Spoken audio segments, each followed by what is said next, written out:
Picture a character enveloped in dispute and legend, a person whose identity is connected to both valor and cruelty. General George Custer, the notorious cavalry commander, has been carved into the records of history. However, what exists underneath the exterior of his celebrated profession? What mysteries have remained concealed, anticipating discovery? From the combat zones of the war between the states to the disastrous meeting at Little Bighorn, Custer's reputation has been covered in enigma. Accompany us on this installment as we explore the concealed narratives of General George Custer and reveal the realities that historical accounts have concealed for excessively long. Prepare to question your presumptions and discover the intricacies of a person whose effect on Indigenous American heritage still echoes currently. Therefore, recline, unwind, and allow us to begin this captivating expedition together. During your viewing of this content, remember to press the thumbs up button and subscribe to our channel to sustain this group. Within the records of the institution's past, Custer assembled a record of violations unmatched previously. Despite ending at the bottom of his cohort, Custer's intelligence was never doubted. Each time he encountered significant difficulty, he would concentrate intensively and recover his position. His existence was a combination of disorder and order. Freshly graduated from the Military Institute when the conflict started, Custer's combat achievements proved his preparedness for leadership. Recognizing that his sole asset was his existence, he utilized each chance to advance during the hostilities. He positioned himself amid peril to differentiate himself, guiding from the forward lines alongside his soldiers. With horses shot from below him and clad in unique clothing, Custer was an obvious target for any marksman on the battlefield. His showy appearance corresponded with his bold maneuvers. Custer never delayed to guide personally, engaging in every element of the most violent struggle in United States memory, yet surviving nearly untouched. Custer attributed his fortune to his faith in it, obtaining commendations for courage from his earliest conflict at the Battle of Manassas. His series of exceptional cavalry maneuvers made him a favorite of the national media, with the New York Herald declaring him as a champion appropriate for upcoming story authors.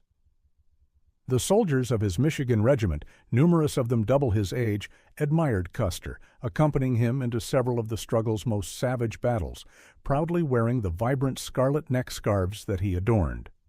Within the intense trial of the Civil War, Custer's command approach was precisely what was required: bold, audacious, and encouraging to those who battled beside him. On the battlefield, all is seen. Custer comprehended this thoroughly.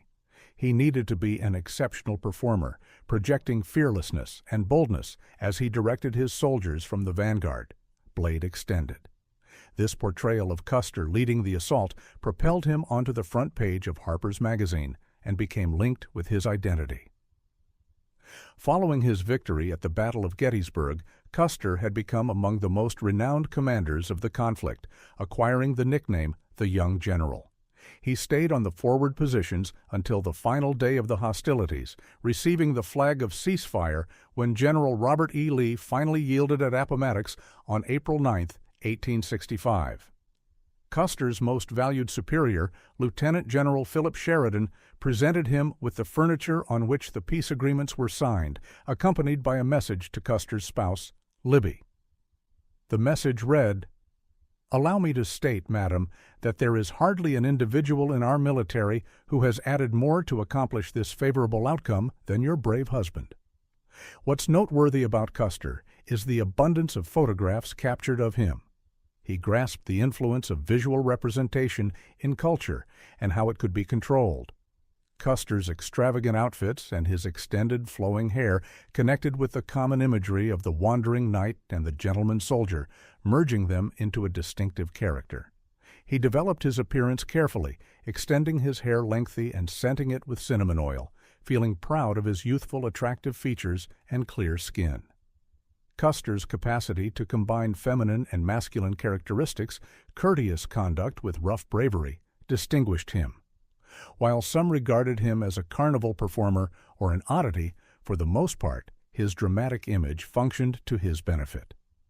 In the late 1800s, nearly every public personality had to embrace some type of showmanship to seize the populace's interest. Custer possessed a strongly dramatic sensitivity, always showing up in a fashion that demanded focus. However, in the months following the surrender at Appomattox, Custer found tranquility more difficult than combat. Regardless of his wartime appointment to Major General of Volunteers, he currently held the modest position of captain in the permanent military. The post-conflict army had decreased from a strength of over 1.5 million soldiers to a mere 30,000. Advancements were uncommon, and the previously energetic officer group had diminished. Absent were the times of everyday conflicts and the rapid pace of warfare. Custer discovered himself aimless, uncertain of what actions to take next.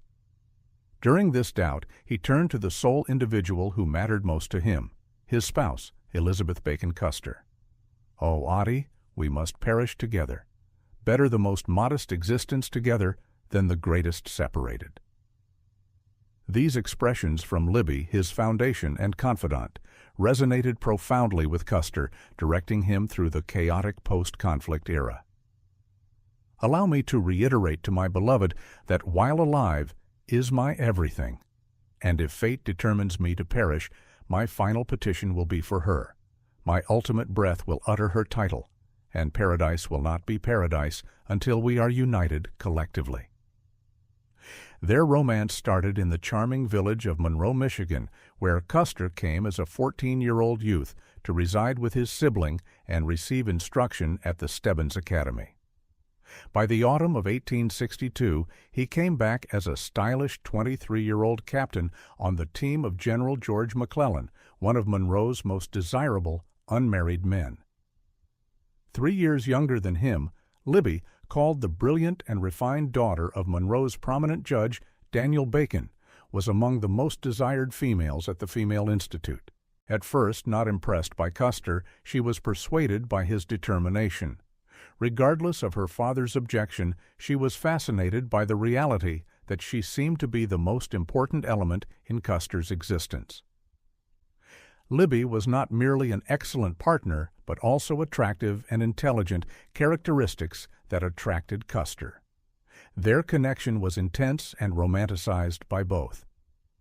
"Oh, how precious he is! I adore him so deeply. His phrases remain in my memory, his caresses on my mouth." These were the emotions expressed by Libby, reflecting the profundity of their affection and commitment to one another. "I overlook everything occasionally when I reflect on him. If adoring with one's complete being is madness, I am prepared for a mental institution." Together they embodied the representation of the gentleman and his woman, an existence of thrill and journey that Libby desired. Custer's exceptional advancement through the ranks eliminated any concerns Judge Bacon might have held regarding the Union, and the pair exchanged vows on February 9, 1864. Despite a short wedding trip, Custer was summoned back to duty, and Libby eagerly accompanied him at the battlefront. Contrary to the customs of military officers' spouses, Libby desired to be present alongside Custer amid the activity. Whether in a canvas shelter or a dwelling near the combat, she continued a constant presence during Custer's existence. In her personal manner, Libby was a magnetic and resilient individual. There existed a feeling that their livelihoods were connected, a mutual undertaking between the two of them. Libby perceived in Custer a striving for greatness, and she desired to be included in that path. Divided by the turmoil of warfare, they discovered comfort in their continuous letter exchange, messages frequently extending to 20 pages or beyond. He lovingly called her his flower bud, or my shining light, while she addressed him as Ottie, a youth nickname, or merely beloved. From the start, they viewed their existences as connected.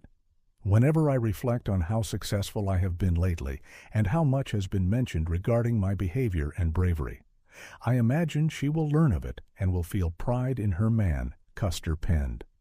Recall, I cannot adore as I do without my existence merging with yours. Their collaboration was one of mutual respect. I would not surrender my uniqueness, but would be, as a spouse ought to be, portion of her husband, a life within a life, Libby stated. I was never an advocate of a compliant wife, but I desire to regard my husband as higher in wisdom and expertise.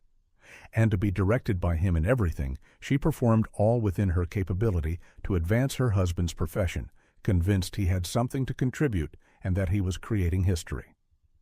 Ultimately, in the autumn of 1866, Custer obtained an invitation to join the 7th Cavalry. Did General George Custer possess a standing as a ladies' man besides his military achievements? Thank you for watching.